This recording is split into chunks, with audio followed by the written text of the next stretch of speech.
Hey guys, Cybertron here, back again with another review, and today we'll be taking a look at the Transformers War for Cybertron Kingdom Deluxe Class Blackarachnia. So without further ado, let's get into it.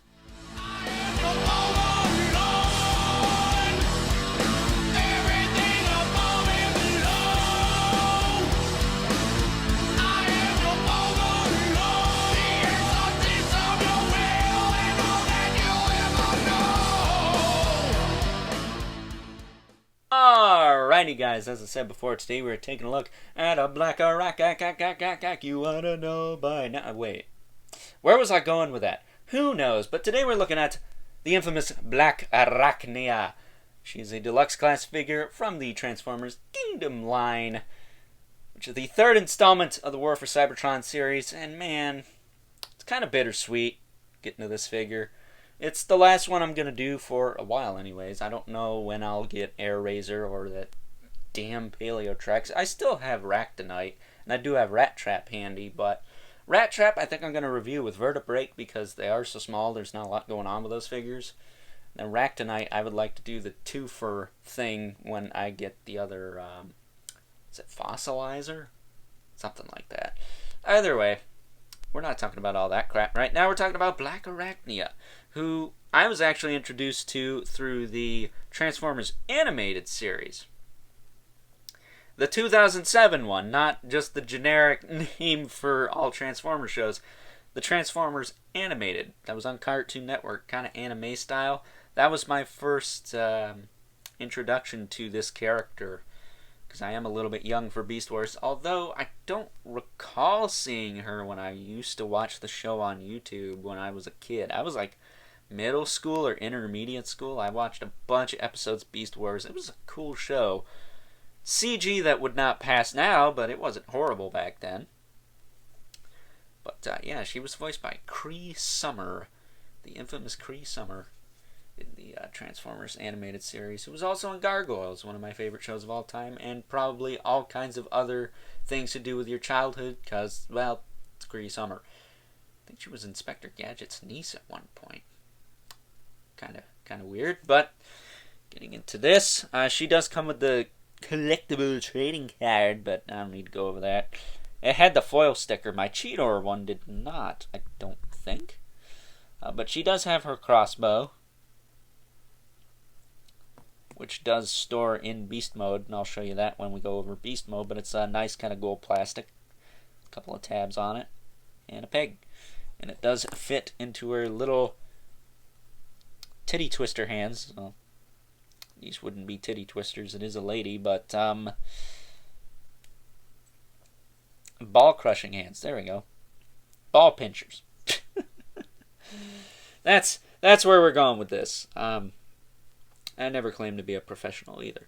Or a wise man. Okay. We don't need to reference that band. They're not that great. Either way. It's going to be a lot of band references in this video, I feel. Mostly because I recorded stuff ahead of time, but that's besides the point. Either way, there's the face. Looks good. Looks like Blackarachnia. Looks really good. She can look down and up for the most part. It's a little tricky to look up, but it can be done. If you move the backpack out of the way, she can look up all the way. She can go back into her torso like a turtle. She's got a ball jointed shoulder. Does move in and out. Kind of works on a hinge here. Kind of has a butterfly. That's wild. She kind of has that butterfly joint. It's very minute. What about this side? Yeah, she has a butterfly, but it's very minute. That's kind of crazy. She does have a bicep swivel, and you can adjust the spider legs however you want. I just have them kind of folded back like that. Kind of works better that way. She does have a single joint at the elbow, as well as a swivel down here. Nothing in the wrist. It would have been nice to get a wrist swivel, but those are very thin and flat. Same with the waist. There's not a lot they could have done to put a waist in there. She does have ball jointed hips that do move out to the side pretty good. Forward and back is limited, though. That's not great, but what are you going to do? The thigh plates are adjustable, so if you want them back like this, which I think is how it's supposed to be, or kind of forward, make her a little bit thicker, you can do that. Knee joint, it's a single, but you get a double knee out of it.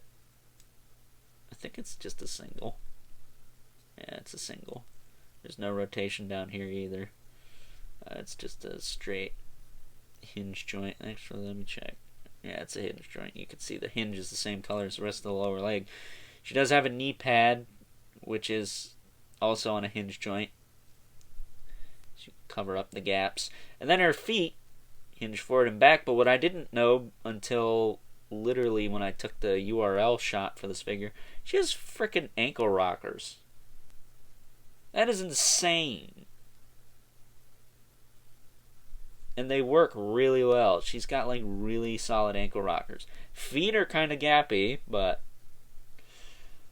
yeah, overall, this thing's got an amazing aesthetic. It's too early to be saying that word, isn't it? Yeah. One of the best figures I've looked at from this line, I think. She's really cool looking. Just ridiculous. Ridiculously good.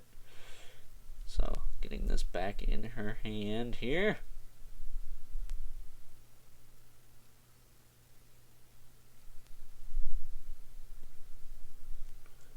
It can be easier said than done sometimes.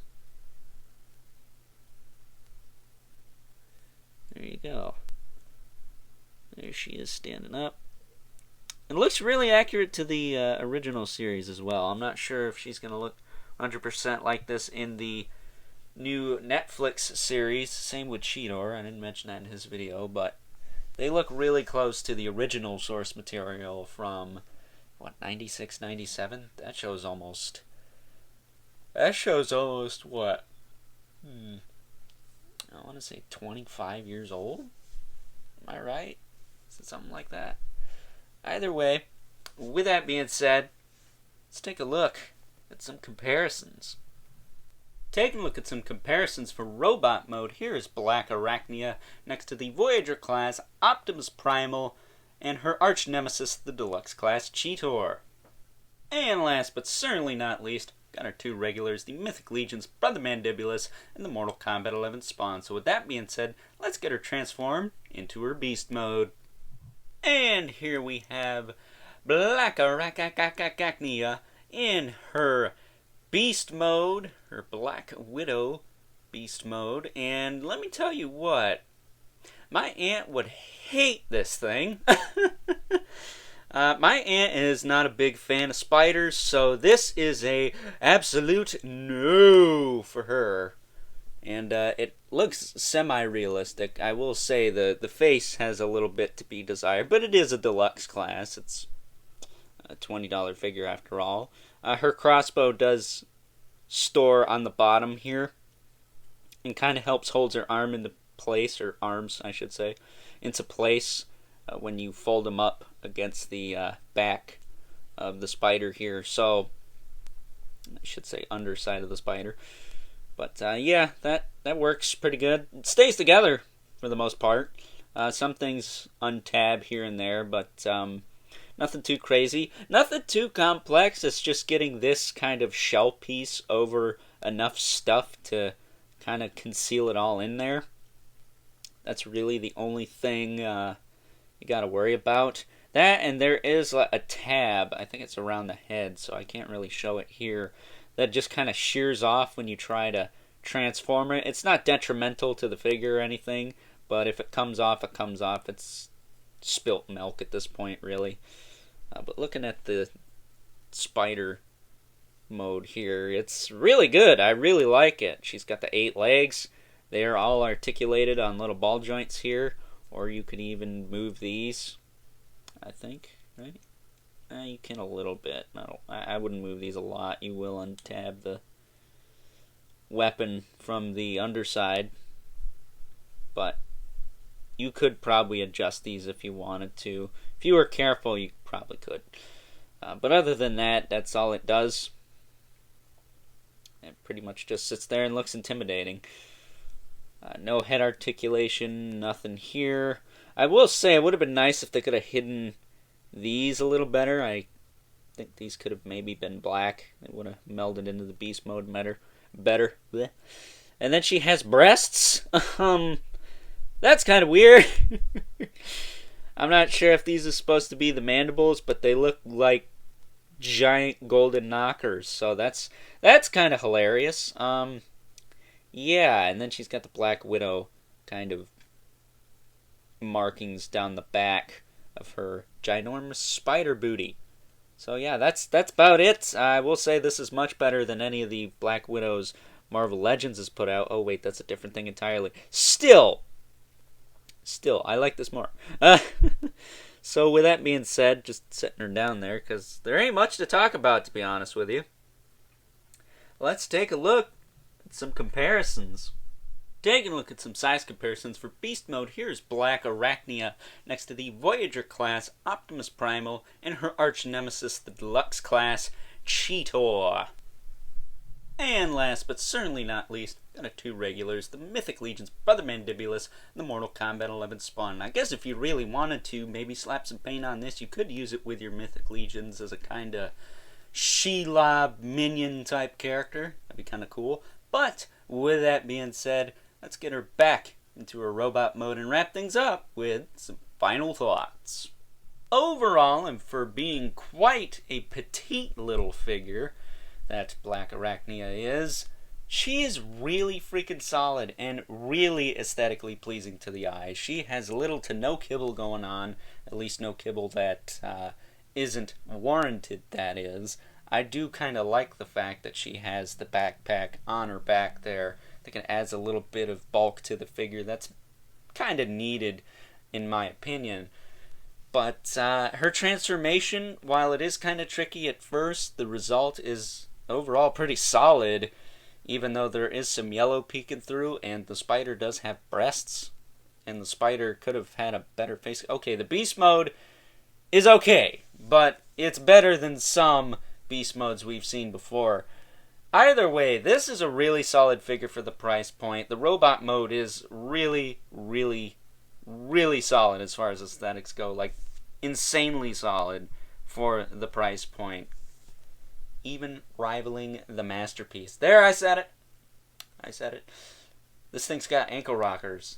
Look at the size of those feet. They're not big by any means. So, with that being said, if you're at all interested in completing the Beast Wars lineup, getting some more Predacons on the shelf, I would highly recommend you pick this one up. She's getting a little harder to find nowadays, but I don't think she's sold out anywhere online. So, yeah, and I'm all the more excited to get my hands on Airraiser, the other female Beast Wars character we're getting in this line. I hope we get more Predacons. I would love to see a Tarantulas.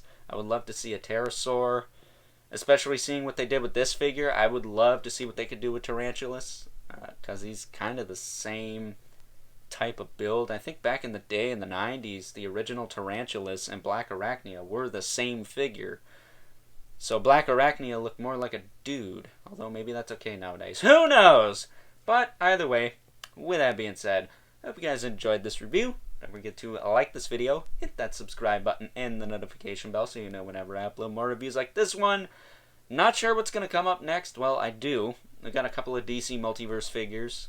Kind of did a pattern here. We did 2 Beast Wars, 2 Multiverse, 2 Beast Wars, 2 Multiverse. After that, I do have some Mortal Kombat stuff to look at.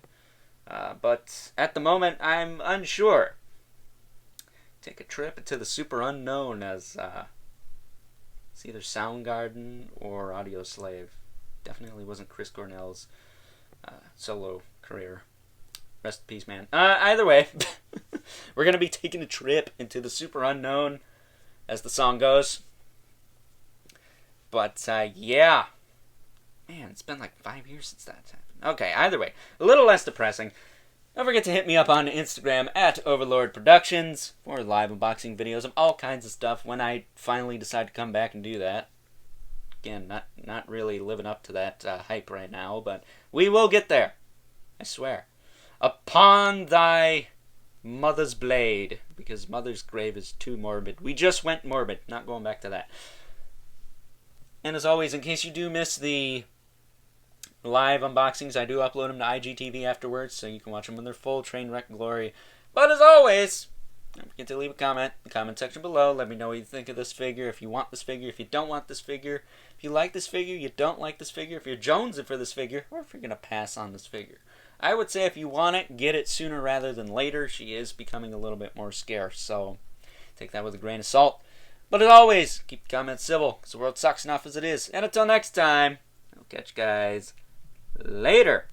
Hopefully on a much brighter note. That was unintentionally morbid at the end. Gee whiz.